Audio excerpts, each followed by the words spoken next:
அன்பிற்கும் மதிப்பிற்கும் உரிய பள்ளியின் தாளாளர், செயலாளர், என்னுடைய மாணவர், நண்பர், உடன் பணியாற்றியவர் எல்லாமாக சேர்த்து அவர் இன்றைக்கு இந்த 2 பள்ளிகளுக்கும் தாளாளராக இருப்பதை எனக்கு கிடைத்த பெருமையாக நினைத்து நான் இருக்கிறேன்.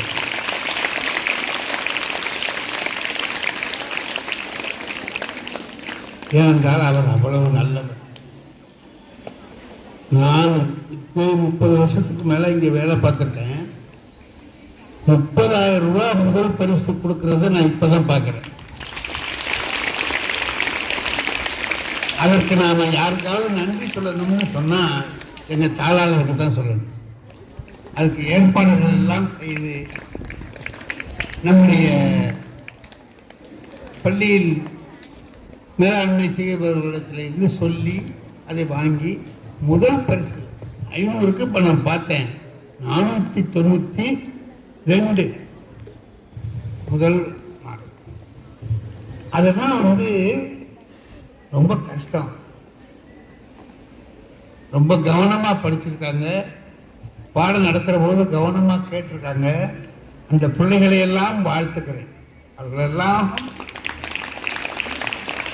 600க்கு 581, ஒரு 19 மார்க் தான் குறைச்சார்.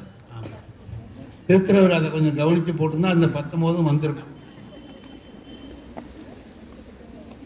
பள்ளி தலைமை ஆசிரியை அம்மா அவர்களே, பெற்றோர் ஆசிரியர் கழகத்தினுடைய தலைவர் அவர்களே, துணை தலைமை ஆசிரியர்கள், ஆசிரியர் பெருமக்கள் மற்றும் இங்கே பணியாற்றுகிற பெருமக்களே, எதிரே திரளாக குழுமி இருக்கின்ற மாணவ மணிகளே, உங்கள் எல்லோரையும் வணங்கி மகிழ்கிறேன்.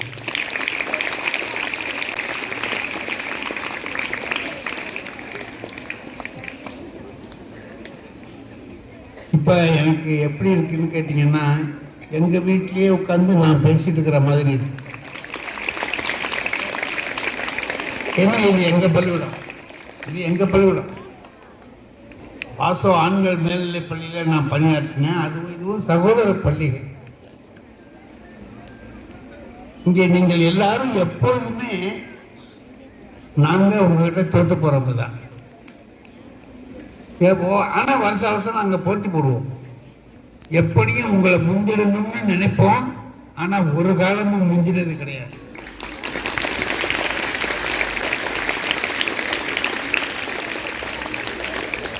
எங்களை நீங்க முஞ்ச விட்டது கிடையாது, முந்திட்டு வந்துடுவீங்க. ஆகையினால நாங்கள் தோற்றாலும் ஜெயிச்சது நம்முடைய சகோதர பள்ளியின் மாணவிகள் தானே என்று நினைத்து மகிழ்ச்சி அடைகிறோம். இலக்கிய மன்றம் நடக்குது. இலக்கிய மன்றம்னா என்ன? இலக்கிய மன்றம்னா ஒவ்வொரு மனுஷனுக்குள்ளேயும் ஏதோ ஒரு ஆற்றல் என்னமோ ஒன்று இருக்கும். அதை கண்டுபிடிக்கணும். ஆசிரியர்கள் கண்டுபிடிப்பாங்க. நீங்களே அதில் ஈடுபடும் போது இதில் நமக்கு ஒரு ஆற்றல் இருக்குங்கிறத நீங்களே கண்டுபிடிச்சிருவீங்க. கண்டுபிடிச்சி இப்போ நடனம் ஆடினாங்க அந்த பிள்ளைகள்லாம். என்ன அழகு, எவ்வளவு அழகா இருக்கு.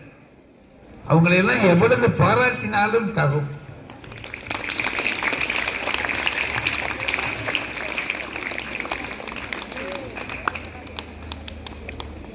இந்த பள்ளி எப்பொழுதுமே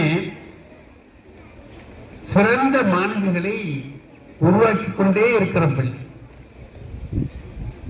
நான் டெல்லி தமிழ்ச்சங்கத்தில் பேச போயிருந்தேன். அப்போ அந்த ஊர்ல உள்ளவங்கெல்லாம் உட்கார்ந்து இருந்தாங்க. நான் மேடையில் உட்கார்ந்துருக்கேன். அப்ப யாரோ ஒரு அம்மா வர்றாங்க.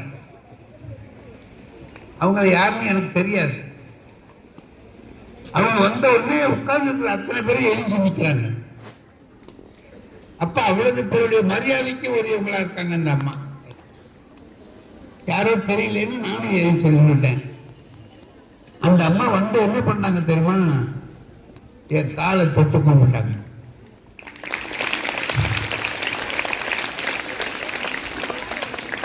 கும்பிட்டு சொன்னாங்க, எனக்கு திருவாரூர் தாங்க, நான் ஜிஆர்எம் ஸ்கூல்ல தான் படித்தேன். அவங்க செக்ரட்டரியேட்ல ஒரு துணை செயலாளராக இருக்காங்களாம். அவ்வளோ ரொம்ப கௌரவமான பதவியில் இருக்காங்க, ரொம்ப உயர்ந்த பதவியில். இங்கே படிச்சுட்டு போனவங்க. அது மாதிரி நீங்கள் எல்லாருமே சிறந்த பதவிக்கு போகணும். நீங்க வந்தவுடனே எல்லாரும் எழுந்து உங்களுக்கு மரியாதை கொடுக்குற அளவுக்கு நீங்க பெரிய பதவிக்கு போகணும். போவீங்க, அத்தனை பேரும் போவீர்கள். கவனமாக படிக்கிறீர்கள், நன்றாக இருக்கணும். எனக்கு இப்ப உங்க எல்லாரையும் பார்க்கிற போது எப்படி இருக்கு தெரியுமா? இவ்வளவு பொம்பளை பிள்ளைங்களுக்கு இடையில நம்ம பேசிட்டு இருக்கோமே. ஏன் எனக்கு அந்த ஆச்சரியம் தெரியுமா?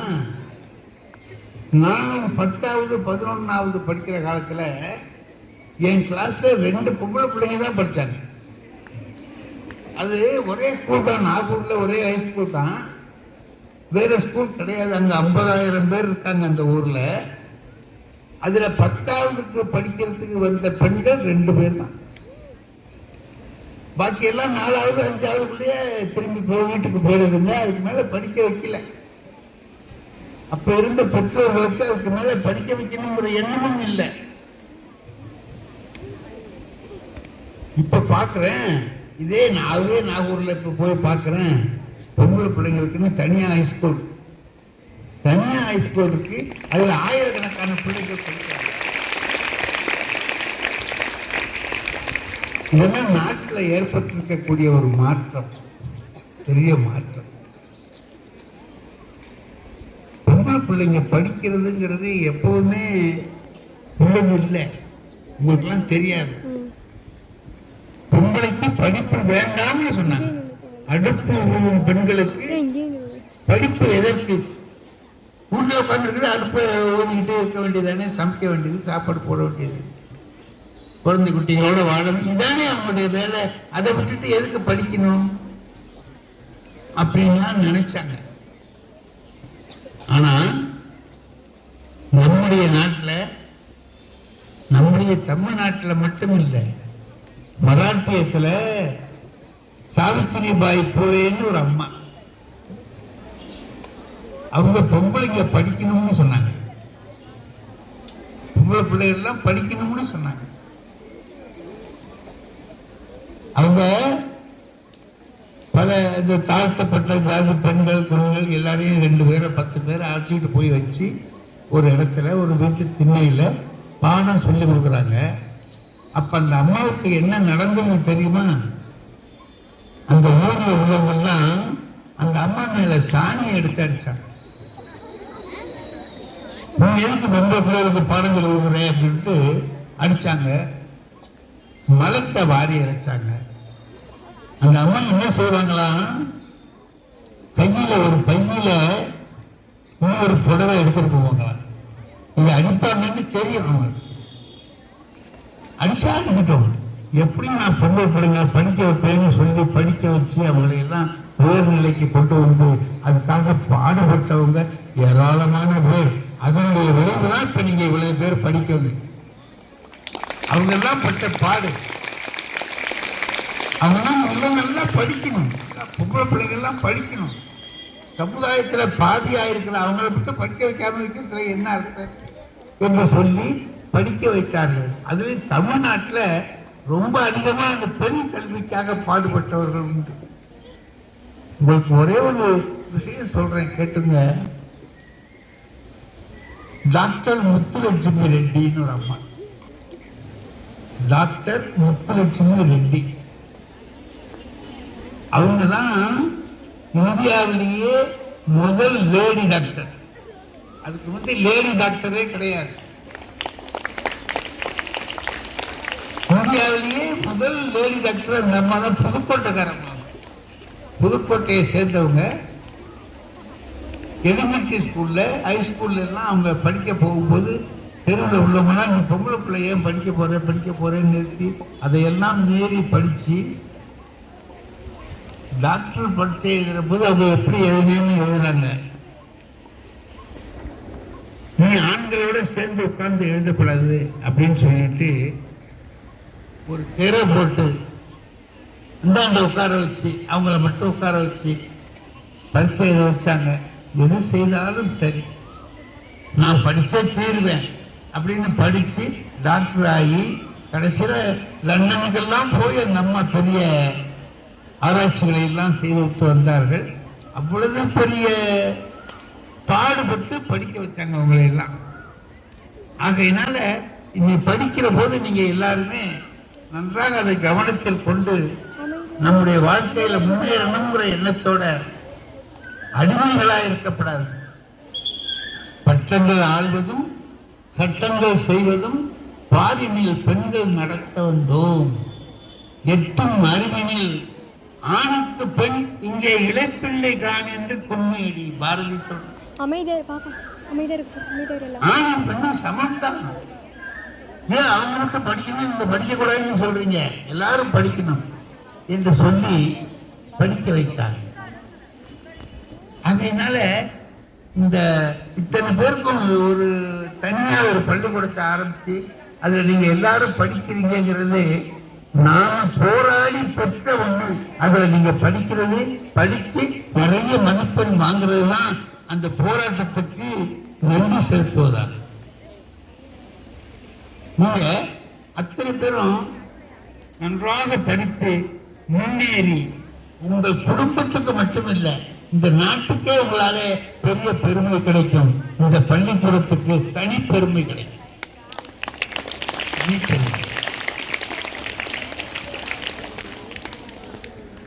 கலாம் ஒரு பெரிய விஞ்ஞானி. அதுக்கு பிறகு அவர் ஜனாதிபதியாக குடியரசுத் தலைவராக ஆனார். அவரை மாணவர்கள் எல்லாருக்கும் நல்லா தெரியும். ஏன்னா அவங்க எல்லாரையுமே கனவு காண சொன்னவர் அவர் தான். கனவு காணுங்கன்னு புரிஞ்சுக்கிட்டு கனவு காண்றது இல்லை, விழித்துக் கொண்டே கனவு காணுங்க. அவர் திருச்சியில செயின்ட் ஜோசப்ஸ் காலேஜில் படிச்சிருக்காரு முதல்ல. அதுக்கு முந்தியெல்லாம் அவர் எங்கேயாவது பேச வந்தாருன்னா என்ன செய்வார் தெரியுமா? நான் செயின்ட் ஜோசப் காலேஜில் படித்தவன் அப்படின்னு பெருமையா சொல்லிட்டு இருந்தார். ஆனா அவர் குடியரசுத் தலைவராக ஆனதுக்கு பிறகு அந்த காலேஜ் சொல்லிச்சு அவர் எங்கிட்ட படிச்சவர். முதல்ல அவரு சொன்னார் நான் அந்த காலேஜில் படிச்சவன். அதுக்கு பிறகு அந்த காலேஜ் சொல்லுது அவர் எங்கிட்ட படிச்சவர். முதல்ல அவர் அந்த காலேஜால பெருமை அடைந்தார், அப்புறம் அந்த காலேஜ் அவரால் பெருமை அடையுது. இப்போ உங்க எல்லாருக்கும் என்ன தெரியுமா பெருமை? இந்த பள்ளிக்கூடத்தில் படிக்கிறீங்கிறது உங்களுக்கு பெருமை.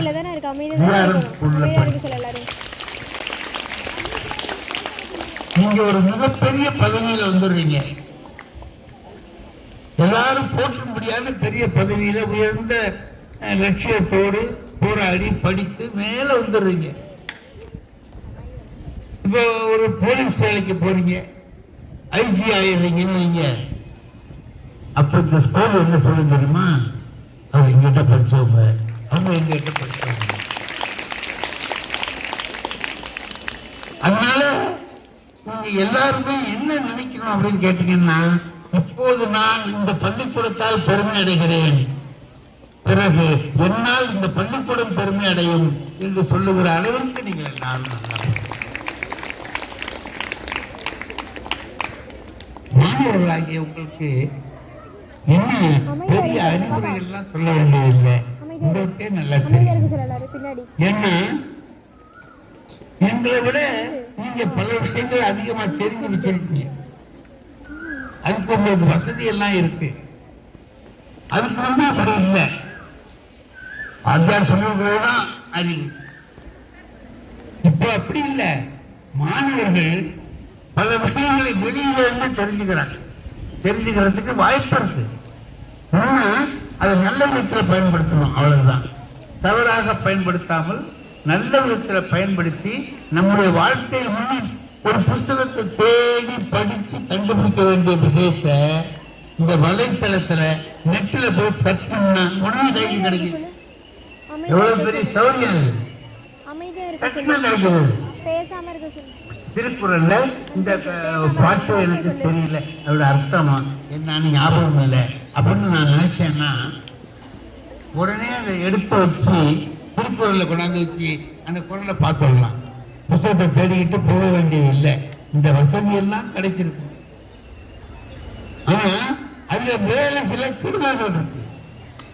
அதுல போய் மாட்டிக்காம நல்லதை மட்டும் பயன்படுத்தி ஒன்றாக வாழ்க்கையில முன்னேறி வர வேண்டும். அது உயர்ந்த லட்சியம். மாணவர்களுக்கு படிப்புங்கிறது புத்தகத்தை படிச்சா நல்லா வந்துடும். வீட்டில் உட்காந்து கூட படிக்கலாம். ஆனா பள்ளிக்கூடத்தில் படிக்கிற போது நமக்கு ஒரு ஒழுக்கம், ஒரு கட்டுப்பாடு, நேர்மை, நாணயம் எல்லாமே நமக்கு வரும். அவ்வளவு பெறுவதற்கு இந்த பள்ளிக்கூடம் தான் உதவியா இருக்கும். வெறும் அறிவை பெறுவது அல்ல, நல்ல ஒழுக்கத்தையும் கற்றுக் கொடுப்பது பள்ளிக்கூடம். இந்த பள்ளிக்கூடத்தில் நீங்கள் படிப்பதனால அவைகளை எல்லாம் அடைகிறீர்கள். நான் என் வாழ்க்கையில் நடந்தது ஒன்று சொல்றேன். நான் இந்த பள்ளிக்கூடத்தில் வாசு ஆண்கள் மேல்நிலை பள்ளியில பணியாற்றுகிற காலத்துல என்கிட்ட ஒரு பையன் படிச்சான். அவன் பேர் ராமலிங்கம். அவன் என்னன்னு கேட்டீங்கன்னா, எங்க பள்ளிக்கூடத்தில் பழைய விஷயங்கள் ஏதாவது தெரியலன்னா நாங்க அவங்கள்ட்ட தான் கேட்போம். ஏன்னா அவன் ரொம்ப நாளா அங்கேயே படிச்சுட்டு இருக்கான். ஒரு கிளாஸ்லயும் 2 வருஷம் 3 வருஷம் படிப்பான். அவனால் அந்த வாத்தியாரை அனுப்புனா தான் மேலே போவான். அவனா போக மாட்டான். வாத்தியார்கிட்ட அவ்வளவு புரியும் அப்படி இருப்பான்.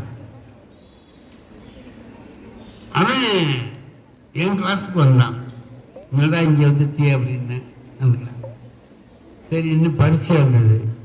பரீட்சையில் ரிசல்ட் வந்துட்டு அவன் என்ன ஆவான் ஆயிட்டான். அவன் என்ன ஆகுமோ அது ஆயிட்டான். ஒரு ரிசல்ட்லாம் வந்து 10 நாள் கழிச்சு என்கிட்ட வந்தான். ஐயா, நான் ராமலிங்கம்னா. அடைய ஒன்று தெரியாதாடா, எனக்கு நல்லா தெரியும், வா. நான் பரீட்சை எழுதினேன், என்ன ஆனேன்னு நீங்க ஏதாவது கவலைப்பட்டு நான் கவலைப்படணுங்கிறான். நீங்க ஏதாவது கவலைப்பட்டீங்களோ? ஆமாப்பா, என்ன ஆச்சு அப்படின்னு. போச்சு சார், போயிட்டேன் சார். எதுலடா போச்சுன்னு? கணக்கில் போயிட்டு சார், 1 மார்க் கணக்கில் போயிட்டு சார், 1 மார்க் சார். நான் தேய்ச்சேன். இந்த 34 அந்த 1 மார்க்கை சேர்த்து போட்டிருந்தாருன்னா இவன் பாஸ் ஆகியிருப்பானே. 34 வாங்கி ஃபெயிலாக போயிட்டானேன்னு நினச்சிக்கிட்டு மார்க் ஷீட்டை வாங்கி பார்க்குறேன், 1 தான் வாங்கியிருக்கான். இல்லை, நீ 1 தானே வாங்கியிருக்கேன்னு அதானே நான் சொன்னேங்கிறான். நான் என்ன சார் சொன்னேன்? கணக்கில் போயிட்டு 1 மார்க்குன்னேன். நீங்களாம் 34 நினச்சிங்கன்னா நான் என்ன பண்ணுறது? சரிடா, இப்போ என்ன செய்ய போகிறேன்? என்ன செய்யணும்னு சொல்லுங்க. எழுதுறேன். அதே 1 மார்க் வாங்குறான். கரெக்டாக 1 வாங்குறான். 4 தடவை எழுத சொன்னேன், 4 தடவையும் 1 மார்க் தான் வாங்குறான். அப்புறம் 5ஆவது வருஷம் வந்தான். என்ன சார் நீங்கள் பாட்டு எழுத சொல்கிறீங்க, நான் எழுதுறேன், 1 மார்க் வாங்குறேன், இப்படியே இருக்கு, கொஞ்சம் யோசிச்சு சொல்லுங்க சார். நீ இன்னமும் எழுதாகிறாங்க. கரெக்டாக இப்போதான் நீங்கள் சொல்கிறீங்க, இப்போதான் நீங்கள் கரெக்டாக சொல்கிறீங்க, வேறு என்ன செய்யலாம்னு கேட்டான். எங்கேயாவது கடையில் சேரு, ஒரு வேலை பாரு, ஒரு 10 ரூபா சம்பளம் வாங்கி உங்கள் அப்பா கிட்ட கொடு, ரொம்ப நாளாக வாங்கியிருக்கேன், ஒரு மாதமாவது வாங்கி உங்கள் அப்பா கொடுறான்னு. நல்ல யோசனை சொல்கிறீங்க சார், எங்கேயாவது கடையில் சேர்த்து விடுங்கன்னா. என்னையே டேய், இல்லைண்ணா என்கிட்டே வந்து கேட்குறேன், நீ எங்கேயாவது கடையில் போய் சேர்ந்து வேலை படுறா அப்படின்னு. சார், நான் உங்களை நம்பி தான் வந்திருக்கேன். என்ன கடையில் சேர்க்கிறதோ சேர்க்காம இருக்கிறதோ அது உங்க பொறுப்பு அப்படின்ட்டு. நீங்க ஒரு சேர்த்து பெரிய வேலையெல்லாம் செய்ய வேண்டாம் சார், சும்மா அப்படி சொல்லி விடுங்க, பாக்கியை நான் பார்த்துக்கிறேன். அவன் ஏதோ ஒரு திட்டத்தில் இருக்கான் அப்படின்னு தெரிஞ்சுது. திருச்சியில ஒரு லாரி வச்சிருந்தார் ஒரு ஆள், ஒரே ஒரு லாரி வச்சிருந்தார். அவர் எனக்கு நண்பர்.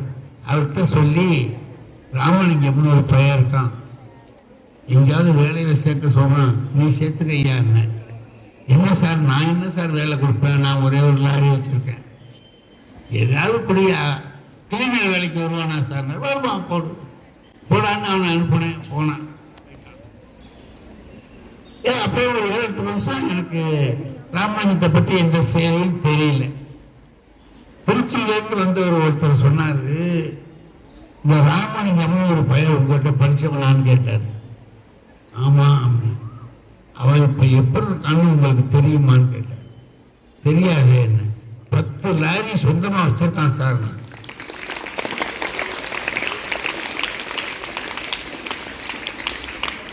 இப்போ எதுக்கு கை தட்டினீங்க?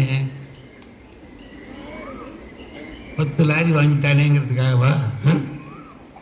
எப்படி வாங்கினான்னு தெரியுமா? அது 10 லாரி வச்சிருக்கானா அப்படின்னு. நான் அந்த அவர்கிட்ட இவனை கிளீனர் வேலையில சேர்த்து விட்டேன் அப்படின்னு. அவரே இப்ப இவங்கிட்ட தான் கிளீனர் வேலை பார்க்கறாரு. அப்ப எப்படி ஆயிருக்கான்னு தெரிஞ்சு போச்சா? சேர்த்து விடுங்க, பாக்கிய நான் பார்த்துக்கிறேன்னா பார்த்துட்டான். அட படுவாரு பயில, இப்படி பண்ணிட்டானா அவன் அப்படின்னு சொன்னேன். நான் அதுக்காக சொல்லல சார், சாயந்தரம் ஆனா தண்ணி போட்டுடுறான், லைட்டு கம்பம் பந்த காலை பிடிச்சிக்கிட்டு பேசுறான் அதுகிட்ட எல்லாம். நல்ல காரு வசதி கார் வச்சிருக்கிறான், பென்ஸ் கார் வச்சிருக்கிறான். நம்மளை போய் நிறுத்தி விட்டு இப்படிலாம் போறான். பார்க்குறவங்கெல்லாம் அவனை அசிங்கமா பேசுறாங்க சார். அவங்க பையன்னு சொன்னாங்க, அதான் உங்கள்கிட்ட சொல்லுவேன்னு சொன்னேன். அட படுபாவி பையல, தப்பான வழியில் பணக்காரனா ஆனான்னு நினைச்சோம், இப்போ பண்பாடு இல்லாமல் போட்டாங்க அவன் அப்படின்னு தொலைலாம் போய் என்னமா அவனை பற்றி சொல்லாத. அப்புறம் ஒரு நாள் நான் கடத்தருக்கு சைக்கிளில் போகிறேன். அப்போலாம் ரோஸ்லாண்டு ஹோட்டல்னு ஒன்று இருந்துச்சு, அங்கே இருந்துச்சு. அதுக்கிட்ட வந்துட்டாப்புல இருக்கான், அன்னைக்கு வந்திருக்காப்புல இருக்கு திருவாரூர். பக்கத்திலே எங்கேயோ பிடிச்சிட்டு இந்த பந்த காலை பிடிச்சி பேசிட்டு இருக்கான். சுற்றி ஒரு 10 பேர் நின்று வேடிக்கை பார்க்குறாங்க. நான் பாட்டுக்க சைக்கிளில் நேராக போனேன். அவன் என்னை பார்த்துட்டான், ராமலிங்கம் என்னை பார்த்துட்டான். ஐயான்னு ஒரு சவுண்டு கொடுத்தான். என்னடா சவுண்டு, ராமலிங்கம் சவுண்டு பேர் இருக்கேன்ட்டு பார்க்குறேன். அவன் தான் ஆடிட்டு இருக்கான். ஐயோ அப்படின்ட்டு நான் போனேன். நீ வாங்கய்யா வாங்கய்யான்னா கிட்ட போனேன். தடுமாறிட்டு நிற்கிறான். கிட்ட போனவன்னு சொன்னான், நான் இன்னைக்கு இந்த நிலைமையில இருக்கேன்னா அதுக்கு நீங்க தான் காரணம்னு சொன்ன. பக்கத்துல நிக்கிறவங்க எல்லாம் சொல்றாங்க, யோ ஒரு வாத்தியாரா இருந்து ஒருத்தனை குடும்பம் ஆக்கியிருக்கிய நீ உருப்படுவியான்னு என்ன கேட்கிறான். ஆனா ராமலிங்கம் என்ன சொன்னான்னு தெரியுமா? அவன் பணக்காரனா ஆனதுக்கு நான் தான் காரணம்னு தான் சொன்னான். ஆனா குடிச்சிட்டு சொன்னதுனால பாக்குறவங்க எல்லாம் நினைச்சாங்க அவன் குடிகாரனா ஆனதுக்கு நான் தான் காரணம் இல்லையா? அப்போ உங்களுக்கு ஒரு பெரிய பொறுப்பு என்ன தெரியுமா? நான் இன்னார்கிட்ட படிச்சேன்னு சொல்ற போது நான் நல்ல ஒழுக்கத்தோட இருந்து அதை சொன்னோம்னா வாத்தியாருக்கு பெருமை.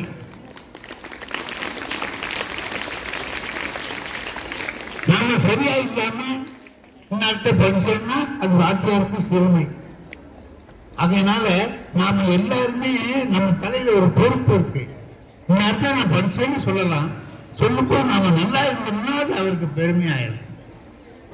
அதனால நீங்க எல்லாரும் இந்த பள்ளிக்கூடத்துக்கு நீங்க படித்த ஆசிரியருக்கு அத்தனை பேருக்கும் ஒரு கௌரவம் உங்களாலே வரணும்.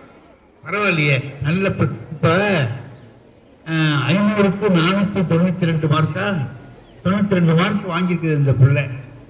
அதுக்காக யாரை பாராட்டுவாங்க? முதல்ல பெற்றோர்களை பாராட்டுவாங்க. இந்த பெற்றோர்கள் நல்லா கவனித்து சொல்லி கொடுத்துருக்காங்க. அடுத்தது அந்த வகுப்பு ஆசிரியரை பாராட்டு. இந்த ஆசிரியர் அவ்வளவு கவனமா சொல்லி கொடுத்துருக்காங்க, அதனாலதான் இந்த பிள்ளை வந்திருக்கு. நல்லா நினைச்சு பாருங்க, அந்த ஆசிரியர் அந்த ஒரு பொருளுக்கு மட்டும்தானே சொல்லிக் கொடுத்தாங்க? 50 பேருக்கு மேலே சொல்லிக் கொடுத்தாங்க. அது ஏன் ஒரு பிள்ளை மட்டும் அப்படி வருது அப்படின்னா, கவனிக்கிறது, வீட்டில் போய் அதை பற்றி படிக்கிறது, அதே நினைவாக இருக்கிறது, இதெல்லாம் உங்களுடைய மதிப்பெண்ணை உயர்த்தும். கும்பகோணத்துக்கு போயிருந்தேன் அந்த டவுன் ஸ்கூலில் பேசுறதுக்கு. அங்கே ஒரு சிலை எடுத்துட்டாங்க சார். யாருக்கு தெரியுமா? ராமானுஜத்துக்கு. ராமானுஜம் யாரு தெரியுமா? கணக்கியல் மேதை. அவர் அந்த ஸ்கூல்ல படிச்சிருக்காரு. கும்பகோணம் டவுன் ஸ்கூல்ல படிச்சிருக்கிறார். நகர மேல்நிலை பள்ளியில படிச்சிருக்கிறார். அதனால அவருக்கு சிலை வச்சு அவங்க போட்டுறாங்க.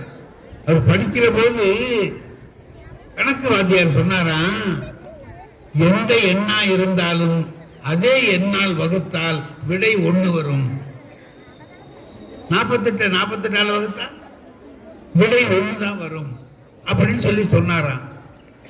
ராமானுஜன் கேட்டாராம், சைபரால வகுத்தா 1 வருமா சார்னு கேட்டார்.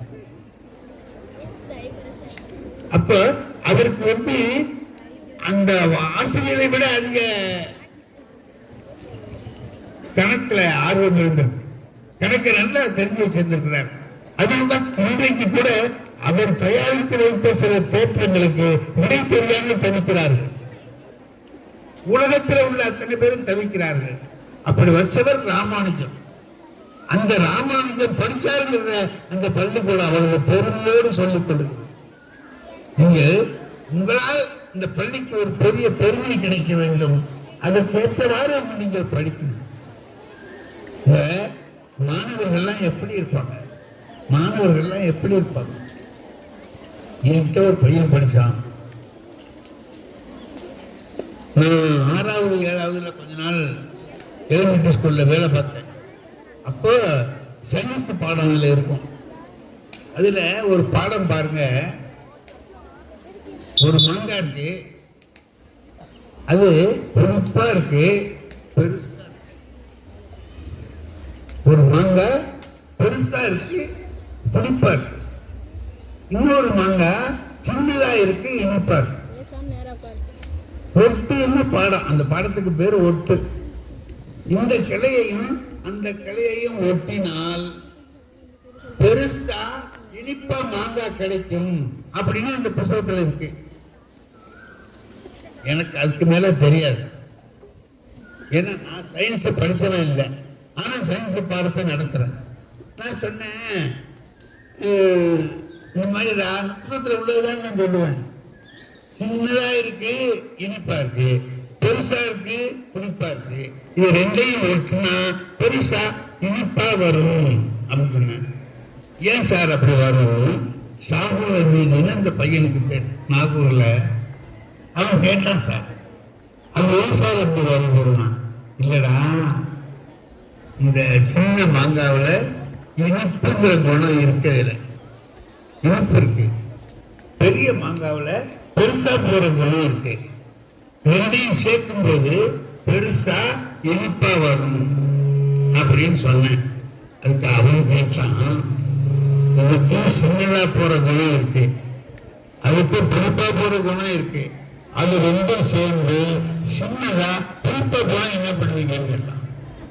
முதல்லையாவது சின்னதா இனிப்பா இருந்துச்சு, இப்ப சின்னதா புளிப்பா குணம் என்ன பண்ணுவீங்கன்னு கேட்டான். அப்பெல்லாம் போகிறாங்க. ஏன் போவாது? சுலபமான பதில் அப்பெல்லாம் போகிறான்னு. ஏன் போகாதுன்னா எனக்கு பதில் சொல்ல தெரியல. நான் மரியாதையா சொன்னேன், எனக்கு தெரியலப்பா, நாளைக்கு உனக்கு விட தெரிஞ்சுட்டு வந்து சொல்றேன். அதான் மரியாதை. நாளைக்கு தெரிஞ்சுட்டு வந்து சொல்றேன். எனக்கு ஹைஸ்கூல்ல சயின்ஸ் வாத்தியாராக இருந்தவர் கோபாலகிருஷ்ணன் இருக்கார். அவருக்கு சாயந்தரமே போயிட்டேன்.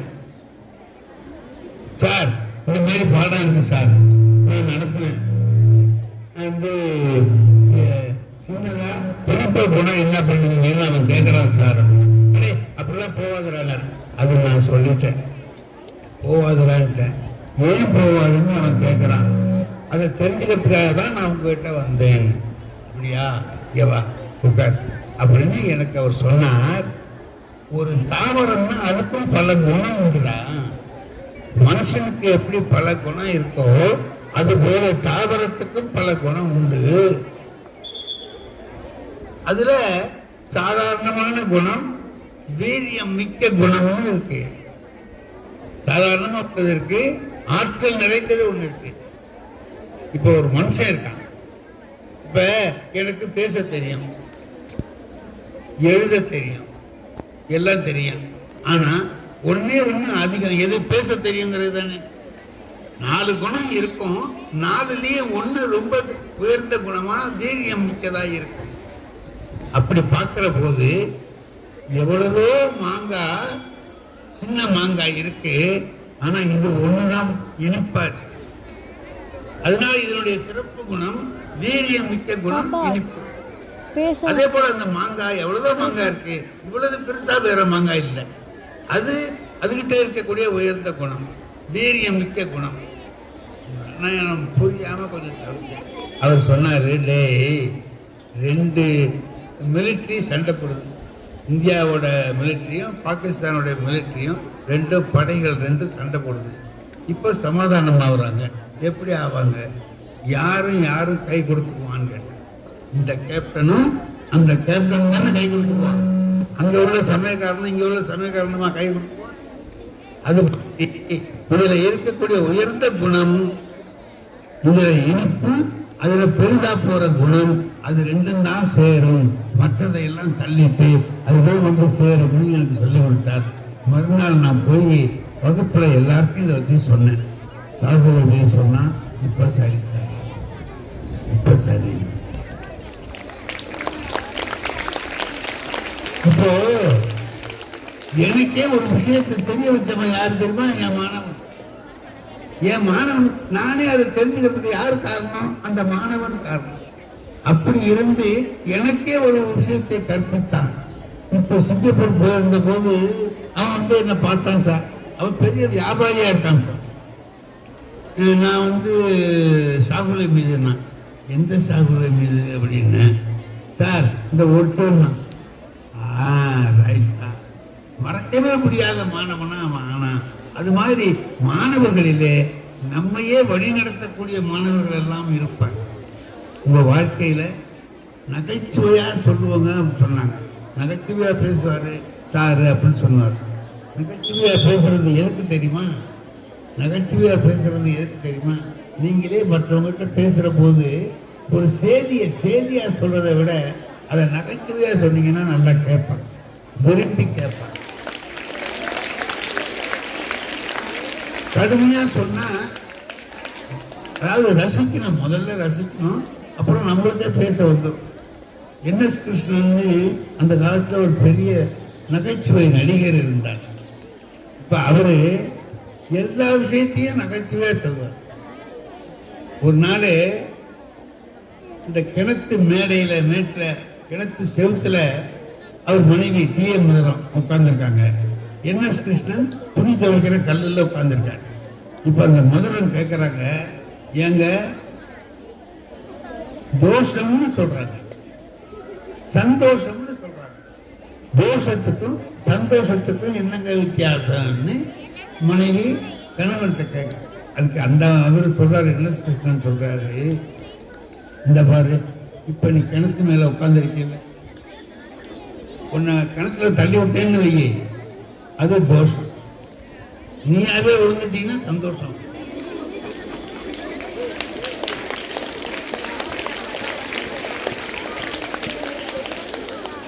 அவரு அப்படிப்பட்டவர் என்ன செஞ்சார் தெரியுமா? வெறும் நகைச்சுவை இல்லை, அதன் மூலமா ஒரு கருத்தை பரப்பு சொல்லுவார். சமுதாய சீர்திருத்த கருத்தை சொல்லுவார். ஒரு படத்துல அவருக்கு திருமணமாகி 10 வருஷம் ஆச்சு, குழந்தை இல்லை. இப்போ ஒரு நாள் வர்றாரு, வந்துட்டு மனைவி கிட்ட சொல்றாரு, வேற கல்யாணம் பண்ணிட வேண்டியதுதான், வேற கல்யாணம் பண்ணிட வேண்டியதுதான், 10 வருஷமாச்சு குழந்தை பிறக்கல, இனிமே நான் பார்த்துட்டு இருக்க மாட்டேன், வேற கல்யாணம் பண்ணிட வேண்டியதுதான். அந்த அம்மா சொல்லுவாங்க, ஏங்க உங்களுக்கு நான் இருக்கேன், எனக்கு நீங்க இருக்கீங்க, இப்ப எதுக்குங்க குழந்தை இல்லைன்னா மோசம், சும்மா இருங்க, வேற கல்யாணம் எல்லாம் வேண்டாம். அதெல்லாம் முடியாது, வேற கல்யாணம் பண்ணித்தான் ஆகணும். அப்போ அந்த டிஎம் சொல்லுவாங்க, நானும் வேண்டாம் வேண்டாம்னு சொல்கிறேன், நீங்கள் கேட்க மாட்டேங்கிறீங்க, சரி ஒரு நல்ல மாப்பிள்ளையா பாருங்கன்னு.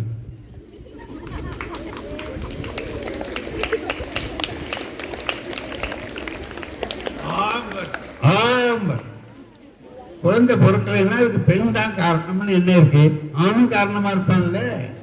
ஆகையினால அவர் சொல்ற, அந்த அம்மா சொல்லுது, வேற கல்யாணம் பண்ண வேண்டியதான், வேற மாப்பிள்ளை பாருங்க அப்படின்னு ஒண்ணு தப்பிச்சு பண்ண பேசாம எடுத்துருவார். ஒரு சமுதாய சீர்திருத்த கருத்தை அழகா சொல்லுகிற விதம். ஆகையினால நீங்களும் உங்களுடைய வாழ்க்கையில பேசுற போது ஒருத்தருக்கு ஒருத்தர் சண்டை வராம இருக்கணும். அம்மா கிட்ட அப்பா கிட்ட எல்லாத்தையும் பேசுறப்ப கூட ஒரு சந்தோஷமா. அன்னைக்கு ஒரு வாத்தியார் சொல்றாரு, ஃபாதரை அழைச்சிட்டு வந்துருக்கணும் அப்படிங்கிற, நீ ஒன்னும் சொன்ன வச்சு கேட்க மாட்டேங்கிற, ஃபாதரை அழைச்சிட்டு. எந்த சர்ச்சில் இருக்கிற ஃபாதரை சார் அழைச்சிட்டு வர்றது? இந்த சர்ச்சில் இருக்கு, அங்கே ஒரு ஃபாதர் இருக்கார், இந்த சர்ச்சில் இன்னொரு ஃபாதர் இருக்கார். அவருக்கே சிரிப்பு வந்துருச்சு, உங்க ஃபாதரை அழைச்சிட்டு வர்றது. அந்த மாதிரி பேசுகிற பொழுது, நகைச்சுவையாக பேசுகிற பொழுது கோபம் மாறிடும். கோபம் இருக்காது, சந்தோஷமாக இருக்கலாம். ஆகையினால நீங்கள் எல்லோரும் இந்த பள்ளிக்கூடத்திற்கு பெருமை வரக்கூடிய வகையிலே உங்களுடைய வாழ்க்கையை அமைத்துக் கொள்ளுங்கள். நன்றாக படியுங்கள். உங்களால் இன்றைக்கு இந்த பள்ளிக்கூடத்துக்கு பெருமை. இந்த பள்ளிக்கூடமே உங்களை சொல்லி பெருமை அடைகிற வகையிலே நீங்கள் எல்லாரும் வாழ்க்கையிலே ஒவ்வொரு துறையிலே மேலாக வந்து சிறந்த இடத்தை பெற வேண்டும் என்று உங்கள் எல்லோரையும் வாழ்த்தி அமைதியா உட்கார்ந்து கேட்கிறீங்க.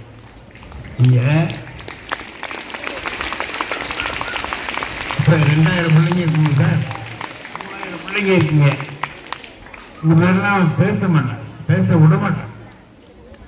காய்வேன்னு சத்தம் போட்டு இருப்பாங்க, பேசுறவன் தானாவே நிறுத்திடுவான். அது மாதிரி இல்லாம நீங்க ரொம்ப அமைதியா கேட்டீங்க. இதையெல்லாம் பார்க்கிற போது எனக்கு என்ன ஒரு ஆசையா இருக்கு தெரியுமா, இன்னும் ஒரு மணி நேரம் பேசலாமான்னு.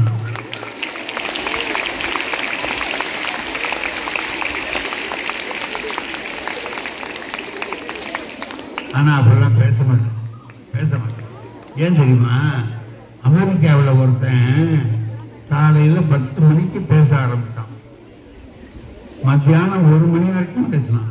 எவ்வளவு நேரம் பேசியிருக்கான்? 3 மணி நேரம் பேசியிருக்கான். அதுக்கப்புறம் சொன்னா, இனிமேல் விஷயத்துக்கு வருவோம். 3 மணி நேரம் பேசிட்டு இனிமேல் விஷயத்துக்கு வருவோம்னா அவன் பயந்துட்டான். தான் விஷயம் சொல்ல போறானா? அப்ப இவ்வளவு நேரம் என்ன சொன்னா, 3 மணி நேரமா விஷயம் இல்லாமலே 3 மணி நேரம் பேசுறான்னா விஷயத்தை எவ்வளவு நேரம் பேசுவாங்க அப்படின்னு பார்த்துட்டு ஒருத்தன் பார்த்தான். அமெரிக்காவில் அமைதியா இருக்க மாட்டானுல்ல, மேலே ஏறி மேடைக்கு வந்தான். பேண்ட் பாக்கெட்டில் கையை விட்டு எடுக்கிறான், ஒரு துப்பாக்கி ரிவால்வர் எடுத்து இப்படி வச்சான். பேசுகிறவரை பார்த்தான். பேசுகிறவருக்கு கை காலெலாம் ஆட ஆரம்பிச்சு. இந்த பாருங்க, பேச வேண்டாம்னா சொல்லு நிறுத்திடு. நீ ஏன் துப்பாக்கியெல்லாம் எடுத்துட்டு வர? என்ன யோ நீ பேசியா, இப்போதானே விஷயத்துக்கு வந்திருக்க, பேசு. ஒன்று சொல்றதுக்கு இல்லையா, அப்புறம் எதுக்கு வச்சிருக்கேன்னா, ஒன்று ஒரு பேச்சாளன்னு ஒருத்தர் கூப்பிட்டு வந்தாருல, அவர் எங்க இருக்காருன்னு தேடிட்டு இருக்கேன்டா அப்படின்னா, என்ன ஆட்சி நான் பார்த்துக்க இன்னும் 1 மணி நேரம் பேச போவேன். இவருக்கு ஆபத்து வரக்கூடாதுங்கிறதுனால, இவருடைய நல்ல நண்பர் அவருக்கு ஆபத்து வரக்கூடாதுங்கிறதுனால இந்த அளவில் நிறைவு செய்கிறேன். நன்றி.